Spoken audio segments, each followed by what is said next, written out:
Ici, on a vu que comme on vient de dire, le système dépend que de l'état actuel. Donc un système, il est à une pression donnée, volume donné, température. Si on modifie une de ces variables, si une quelconque de ces variables est modifiée, donc systématiquement le U est modifié. Et nous, qu'est-ce qui nous intéresse? C'est la variation, c'est le delta U. C'est ce qui nous intéresse le plus, c'est-à-dire le U, il était dans un état, maintenant il va être dans un second état, on va voir ça plus tard. Donc c'est la variation de l'énergie qui nous intéresse.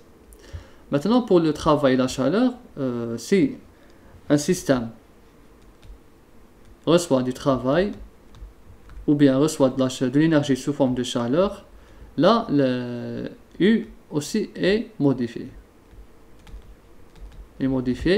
Et on aura delta U dans ce cas aussi. Maintenant, est-ce que, la question qu'on se pose, est-ce que le système, si le système peut différencier, c'est-à-dire est-ce qu'il peut différencier entre le travail et la chaleur? Est-ce qu'il peut faire la différence entre les deux, quand il reçoit de la chaleur ou quand il reçoit du travail? Ben, la réponse est non. Et non, pourquoi? Parce que le système est aveugle vis-à-vis de ces deux formes d'énergie. Donc un système, quand il reçoit, pour un système fermé, s'il reçoit du travail, ou bien il reçoit de la chaleur, on donne le signe plus dans les deux cas parce que c'est un gain, d'accord?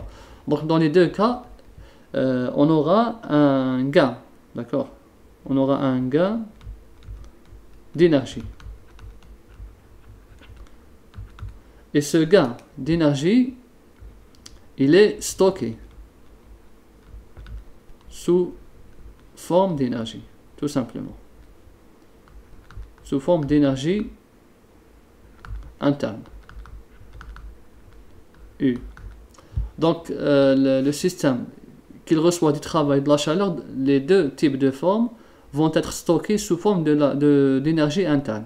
Il ne va pas faire de différence entre les deux. À la fin, le résultat, c'est que l'énergie interne est gagnée par le système. Donc voilà le système, comment il se comporte vis-à-vis, ou bien comment déjà on peut varier le système, soit en modifiant ses variables d'état, soit en lui apportant un travail ou bien de la chaleur. Et à la fin, le système va stocker les deux types de formes, qu'elles soient travail ou chaleur, sous forme d'énergie interne. Donc il ne va pas faire de différence entre les deux. Et aussi, on sait que l'énergie est mesurée en joules. Un joule, c'est quoi? C'est kilogramme, mètre au carré, seconde, moins 2. Voilà le joule. Généralement, l'énergie, elle peut s'exprimer en joules, comme elle peut s'exprimer en calories. La relation entre le joule et la calorie, c'est une calorie est égale à 4,184 joules. Donc voilà la valeur de la relation entre calories et joules.